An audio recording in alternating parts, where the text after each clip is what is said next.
1993 കേരളത്തിലെ ഒരു ചെറിയ ജ്വല്ലറി ഷോപ്പായി തുടങ്ങി ഇന്ന് ഇന്ത്യയിലെ ഏറ്റവും ശക്തമായ ജ്വല്ലറി റീറ്റെയിൽ കമ്പനികളിൽ ഒന്നായി വളർന്ന സ്ഥാപനം.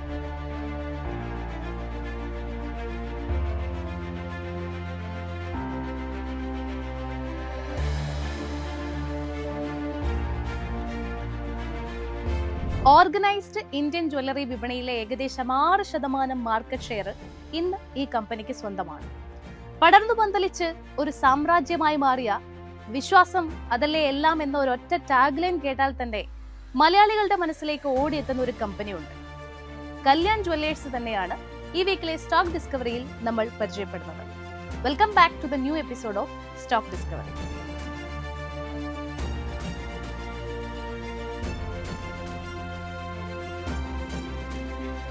ഈ കമ്പനിയെ ശ്രദ്ധേയമാക്കുന്നത് അതിന്റെ ബ്രാൻഡ് വലിപ്പം മാത്രമല്ല, പരമ്പരാഗതമായി ചെറുകിട അൺഓർഗനൈസ്ഡ് ഷോപ്പുകളിലും പ്രാദേശിക ബ്രാൻഡുകളും ആധിപത്യം പുലർത്തുന്ന ജ്വല്ലറി മേഖലയിലാണ് കല്യാൺ സ്ട്രാറ്റജിക് ആയ തീരുമാനങ്ങൾ എടുത്ത് മത്സരിക്കാൻ ഇറങ്ങിയത്. കസ്റ്റമർ ഫസ്റ്റ് എന്ന സമീപനം, വിലയിൽ സുതാര്യത, പ്യൂരിറ്റി ഉറപ്പാക്കൽ, രാജ്യത്തിന്റെ വിവിധ മേഖലകളിൽ പ്രാദേശിക ടേസ്റ്റിനനുസരിച്ചുള്ള ഡിസൈനുകൾ, ഇതൊക്കെയാണ് കല്യാൺ ജ്വല്ലേഴ്സിന്റെ വളർച്ചയ്ക്ക് ആധാരം. കേരളത്തിൽ നിന്ന് ആരംഭിച്ച ഈ ബ്രാൻഡ് ഇന്ന് ഇന്ത്യയിലുടനീളവും വിദേശ വിപണികളിലും ശക്തമായ സാന്നിധ്യമുള്ള ഒരു ദേശീയ ജ്വല്ലറി ശൃംഖലയായി മാറിയിരിക്കുകയാണ്. കല്യാൺ ജ്വല്ലേഴ്സിന്റെ ബിസിനസ് പ്രധാനമായും 3 പില്ലേഴ്സായാണ് നിലകൊള്ളുന്നത്: transparency, quality and hyper local customisation. Regional പ്രിഫറൻസസിനനുസരിച്ച് ആഭരണ ഡിസൈനുകൾ തയ്യാറാക്കുന്ന ഹൈപ്പർ ലോക്കൽ സ്ട്രാറ്റജിയാണ് ഈ കമ്പനി പിന്തുടരുന്നത്. ഇന്ത്യയിലെ സ്വർണ്ണ ആവശ്യത്തിന്റെ ഏകദേശം 40% ദക്ഷിണേന്ത്യയിൽ നിന്നുമാണ് വരുന്നത്. അതിനാൽ തന്നെ അവിടെ കല്യാണിന് ശക്തമായ അടിത്തറയുണ്ട്. അതേസമയം ബ്രാൻഡിന്റെ സാന്നിധ്യം ഇപ്പോഴും കുറവുള്ള നോർത്ത് ഇന്ത്യൻ വിപണികളിലേക്ക് കല്യാൺ ഉദ്ദേശപൂർവ്വം തന്നെ പെനട്രേറ്റ് ചെയ്യുകയാണ്. ഈ സ്ട്രാറ്റജി പുതിയ ക്വാർട്ടറിൽ വ്യക്തമായി കാണാനും സാധിക്കും. ദക്ഷിണേന്ത്യക്ക് പുറത്തുള്ള വിപണികളിൽ നിന്നുള്ള വരുമാനം ഇപ്പോൾ 54% 2 ക്വാർട്ടർ മുൻപ് ഇത് 46% മാത്രമായിരുന്നു. കമ്പനിയെ സംബന്ധിച്ചിടത്തോളം റവന്യൂ ബ്രേക്ക് ഡൗൺ വളരെ സ്ട്രെയിറ്റ് ഫോർവേഡ് ആണ്. ഏകദേശം 75% വരുമാനം ഗോൾഡ് ജ്വല്ലറി സെഗ്മെന്റിൽ നിന്നുമാണ് ലഭിക്കുന്നത്. ഇതിൽ പരമ്പരാഗതവും ആധുനികവുമായ ഡിസൈനുകൾ ഉൾപ്പെടുന്നുണ്ട്. വെഡ്ഡിംഗ് പീസസ് മുതൽ ഡെയിലി വെയർ ഓർണമെന്റ്സ് വരെ അങ്ങനെ നീളുന്നു കല്യാണിന്റെ കളക്ഷൻ. ഹയർ മാർജിൻ കാറ്റഗറിയിൽ വരുന്ന സ്റ്റഡഡ് ജ്വല്ലറി ഇപ്പോൾ സെയിൽസിന്റെ 31% വളർച്ച കൈവരിച്ചിട്ടുണ്ട്. കൂടാതെ ബ്രാൻഡ് പൊസിഷനിങ് ഡൈല്യൂട്ട് ചെയ്യാതെ തന്നെ ഇത് കമ്പനിയുടെ പ്രധാന സ്ട്രാറ്റജിക് പ്രയോറിറ്റിയായി അഗ്രസീവ്ലി പ്രചരിക്കപ്പെട്ടിട്ടുമുണ്ട്. ഈ പ്രോഡക്റ്റ് മിക്സ് ഡിസിപ്ലിൻ തന്നെയാണ് കല്യാണിന് വിവിധ കസ്റ്റമർ കാറ്റഗറീസിൽ ഓപ്പറേറ്റ് ചെയ്യാൻ കൃത്യമായിട്ട് സഹായിക്കുന്നത്. കല്യാൺ 25,045 കോടിയുടെ കൺസോളിഡേറ്റഡ് റവന്യൂ ആണ് ലേറ്റസ്റ്റ് ആയി റിപ്പോർട്ട് ചെയ്തിട്ടുള്ളത്. ഇത് തൊട്ട് മുൻപത്തെ വർഷത്തേക്കാൾ 35% വളർച്ചയാണ് പ്രകടമാക്കിയിട്ടുള്ളത്. അതിനേക്കാൾ ഏറ്റവും പ്രധാനമായത് company same store sales growth double digit ആക്കി പ്രകടമാക്കിയിട്ടുണ്ട്. മൊത്തം 16%. അതിൽ non south region 17%, south region 14% വളർച്ചയുമാണ് നേടിയിരിക്കുന്നത്. പുതിയ പ്രദേശങ്ങളിലെ എക്സ്പാൻഷൻ നിലവിലുള്ള സ്റ്റോറുകളുടെ വിൽപ്പന കുറയ്ക്കുകയല്ല, പകരം പുതിയ നീഡ്സിനെയും ഡിമാൻഡിനെയും സാറ്റിസ്ഫൈ ചെയ്യുകയാണ് ചെയ്യുന്നത് എന്ന് തന്നെയാണ് കമ്പനിയും പറയുന്നത്. അതേസമയം കമ്പനിയുടെ ഗ്രോസ് മാർജിൻ കഴിഞ്ഞ വർഷത്തേക്കാൾ ഏകദേശം 80 ബേസിസ് പോയിന്റ് കുറവാണ്. 12.9% റിപ്പോർട്ട് ചെയ്തിരിക്കുന്നത്. ഇതിന് പ്രധാന കാരണം കല്യാണിന്റെ ഫോക്കോ, അതായത് franchise owned company operated model വഴി നടത്തിയ അഗ്രസീവ് ആയിട്ടുള്ള എക്സ്പാൻഷൻസ് തന്നെയാണ്. ഫോക്കോ സ്റ്റോറുകൾ കമ്പനി ഓൺഡ് സ്റ്റോറുകളെ അപേക്ഷിച്ച് കുറവ് മാർജിനാണ് നൽകാറുള്ളത്. കാരണം അവിടെയുള്ള സ്റ്റോക്ക് നിയന്ത്രിക്കാനും ക്യാപിറ്റൽ ഇൻവെസ്റ്റ്മെന്റ് നടത്താനും ആ ഫ്രാഞ്ചൈസി തന്നെയാണ് റെസ്പോൺസിബിൾ ആകുന്നത്. വരുമാനത്തിൽ മാറ്റങ്ങൾ ഉണ്ടായിട്ടും എബിഡ മാർജിൻ 6.3% സ്റ്റേബിൾ ആയിട്ട് തുടരുന്നുണ്ട്. ഓപ്പറേഷണൽ നിലയിൽ company gross margin compression cost എഫിഷ്യൻസിയിലൂടെ മറികടക്കുന്നുമുണ്ട്. പ്രവർത്തന കാര്യക്ഷമതയും ലാഭക്ഷമതയും മെച്ചപ്പെടുത്തുന്നതിനായിട്ട് കല്യാൺ ജ്വല്ലേഴ്സ് നടപ്പാക്കിയ ഒരു ലീൻ ഇൻവെന്ററി പ്രൊക്യൂർമെന്റ് മോഡൽ വഴി മാർജിനുകൾ 20 മുതൽ 30 ബേസിസ് പോയിന്റ് വരെ മെച്ചപ്പെടാനും കാരണമായിട്ടുണ്ട്. ഉയർന്ന ലാഭമുള്ള വെള്ളി, പ്ലാറ്റിനം ആഭരണങ്ങൾ കൂടുതൽ വിൽപ്പനയുള്ളതായതുകൊണ്ട് തന്നെ അവയുടെ കോൺട്രിബ്യൂഷനും വളരെ വലുതാണ്. ഈ കമ്പനിയെ സംബന്ധിച്ചിടത്തോളം പ്രോഫിറ്റബിലിറ്റി ഗ്രോത്ത് ശക്തമായി തന്നെ തുടരുന്നുണ്ട്. 2025 മാർച്ചിൽ പ്രോഫിറ്റ് ആഫ്റ്റർ ടാക്സ് 20% വർധനയോടെ 596 കോടി രൂപയിൽ നിന്ന് 714 കോടി രൂപയായിട്ടാണ് മുന്നേറ്റം പ്രകടമാക്കിയത്. നമുക്കറിയാം, സ്വർണ്ണവില 1 ലക്ഷം രൂപയും മറികടന്ന് കുതിക്കുകയാണ്.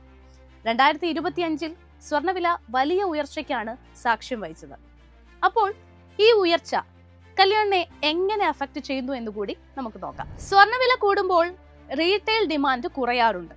ഉപഭോക്താക്കൾ ഫ്രീക്വന്റ് ആയിട്ട് പർച്ചേസ് ചെയ്യുന്നത് വളരെ മിതമായിരിക്കും. 24 ക്യാരറ്റ് ഗോൾഡ് പ്രൈസ് നല്ല രീതിയിൽ മുന്നേറുമ്പോൾ ലൈറ്റ് വെയിറ്റ് ആഭരണങ്ങൾ വാങ്ങാനോ പ്യൂരിറ്റി കുറഞ്ഞ ഗോൾഡ് എടുക്കാനോ അല്ലെങ്കിൽ സ്വർണ്ണവില കുറയുമെന്ന പ്രതീക്ഷയിൽ ജ്വല്ലറി പർച്ചേസ് ചെയ്യുന്നത് ഡിലേ ചെയ്യാനും സാധ്യതയുണ്ട്. ഈ സ്ഥിതി 2026 സാമ്പത്തിക വർഷത്തിന്റെ 2ാം പാദത്തിൽ, അതായത് സെപ്റ്റംബർ 2025 വ്യക്തമായി കാണപ്പെട്ടു. ഇന്ത്യയിലെ സെയിം സ്റ്റോർ സെയിൽസ് ഗ്രോത്ത്, അതായത് SSG, മുൻകാലങ്ങളിൽ 24% ആയതിൽ നിന്നും 16% കുറഞ്ഞത്. ഇത് കഴിഞ്ഞ 4 ക്വാർട്ടറുകളിലെ ഏറ്റവും സ്ലോവസ്റ്റ് ഗ്രോത്ത് ആണ്. സ്വർണ്ണവില ഇങ്ങനെ പിടിവിട്ടുയരുന്നതിനാൽ തന്നെ കസ്റ്റമേഴ്സും അല്പം കൺസേൺഡ് ആണ്. അവർ ബഡ്ജറ്റ് ഡിസിപ്ലിനിലേക്കും നീങ്ങിയിട്ടുണ്ട്. അതുകൊണ്ട് തന്നെ ആവറേജ് ട്രാൻസാക്ഷൻ വാല്യൂ കൂടുതലും ഇയർ ഓൺ ഇയർ ബേസിസിൽ ഫ്ലാറ്റ് നോട്ടിൽ തന്നെയായിരുന്നു. കമ്പനിയുടെ വരുമാനം 30% വളർച്ച കൈവരിച്ചെങ്കിലും വോള്യൂം ഗ്രോത്ത് സിഗ്നിഫിക്കന്റ്ലി ലോവർ ആയിരുന്നു എന്നതാണ് ഇത് ഇൻഡിക്കേറ്റ് ചെയ്യുന്നത്. മാത്രമല്ല, ടോപ്പ് ലൈൻ എക്സ്പാൻഷൻ ഉണ്ടാകാൻ പ്രധാന കാരണം കൂടുതൽ ആഭരണങ്ങളുടെ വിൽപ്പനയിലൂടെയല്ല, മറിച്ച് സെയിം ഗോൾഡ് പെർ ഗ്രാം റേറ്റിൽ നോക്കുന്ന സമയത്ത് ഓരോ ദിവസവും ഉണ്ടാകുന്ന വർധനവിലൂടെയാണ്. ഇനി മിഡിൽ ഈസ്റ്റ് ബിസിനസ്സിലേക്ക് വന്നാൽ കൺസോളിഡേറ്റഡ് റവന്യൂവിന്റെ 12% കോൺട്രിബ്യൂട്ട് ചെയ്തിരിക്കുന്നത്. വളർച്ച മുൻപ് ഡബിൾ ഡിജിറ്റ് ലെവലിൽ നിന്ന് 8% കുറഞ്ഞിട്ടുണ്ട്. ഗോൾഡ് പ്രൈസിൽ ഉണ്ടാകുന്ന വോളറ്റിലിറ്റി തന്നെയാണ് ഡിമാൻഡിനെ ബാധിക്കാൻ പ്രധാന കാരണം. മാനേജ്മെന്റ് അഭിപ്രായ പ്രകാരം ഉപഭോക്താക്കൾ സ്ട്രിക്റ്റർ ആയിട്ടുള്ള ഒരു പർച്ചേസ് ബഡ്ജറ്റ് പാലിക്കുന്നു. അതിനാൽ ബൈയിങ് കപ്പാസിറ്റി സ്വർണ്ണവിലയോട് പൊരുത്തപ്പെടുന്നില്ല എന്നാണ് പ്രതികരിക്കുന്നത്. കമ്പനിയെ സംബന്ധിച്ചിടത്തോളം വരുമാനം 30%-ലധികം വളരുന്നുണ്ട്. നെറ്റ് പ്രോഫിറ്റ് ഓൾമോസ്റ്റ് ഡബിൾ ആകുന്നു. ശക്തമായിട്ടുള്ള ഒരു ഫ്രീ ക്യാഷ് ഫ്ലോ സൃഷ്ടിക്കുന്ന ഒരു കമ്പനി. മാനേജ്മെന്റ് എക്സ്പാൻഷൻ ടാർഗറ്റ്സും കൃത്യമായി പൂർത്തിയാക്കിയിട്ടുണ്ട്. ഇന്ത്യൻ സ്റ്റോറുകളുടെ എണ്ണം 277-ൽ നിന്ന് 396 ഉയരുകയും ചെയ്തു. കൂടാതെ ഇന്റർനാഷണൽ എക്സ്പാൻഷൻ തുടരുന്നുമുണ്ട്. അങ്ങനെ ഫണ്ടമെന്റൽ പെർസ്പെക്റ്റീവിൽ കല്യാണിന്റെ ബിസിനസ് മികച്ച പ്രകടനം കാഴ്ചവെക്കുന്നുണ്ടെങ്കിലും കുറച്ച് കൺസേണിംഗ് ആയ ഫാക്ടേഴ്സ് കൂടി നിക്ഷേപകർ മനസ്സിലാക്കേണ്ടതുണ്ട്. അതിൽ ആദ്യത്തേത് വാല്യുവേഷൻ തന്നെയാണ്. പ്രീമിയം PE, അതായത് 80-ന് മുകളിൽ നിന്ന് 45 മുതൽ 55 എന്നുള്ള നിലയിലേക്ക് താഴ്ന്നിരിക്കുകയാണ്. ഷെയർ ഹോൾഡർമാരുടെ വെൽത്ത് ഡിസ്ട്രക്ഷനിലേക്ക് സ്വാഭാവികമായും ഇത് നയിച്ചിട്ടുമുണ്ട്. വാല്യുവേഷനിലുണ്ടായ ഈ ഡീറേറ്റിംഗ് ഇതൊരു അവസരമാണോ അല്ലയോ എന്ന് നിക്ഷേപകർ കാത്തിരുന്ന് കാണേണ്ടി വരും. അടുത്തത് ഗ്രോത്ത് ഡീസലറേഷൻ ആണ്. സെയിം സ്റ്റോർ സെയിൽസ് ഗ്രോത്ത് 23 മുതൽ 24% നിന്നും 16% മാറിയിട്ടുണ്ട്. അഫ്കോഴ്സ് സ്വർണ്ണവില ഉയരുന്നത് ഡിമാൻഡ് കുറയാൻ കാരണമായിട്ടുണ്ട്. അടുത്തത് തന്നെ മാർജിൻ കംപ്രഷൻ ആണ്. ഈ പറയുന്ന ഫോക്കോ സ്റ്റോറുകൾ വർദ്ധിച്ചതോടെ ഗ്രോസ് മാർജിൻ 14% നിന്ന് 12.9% എത്തിയിരിക്കുകയാണ്.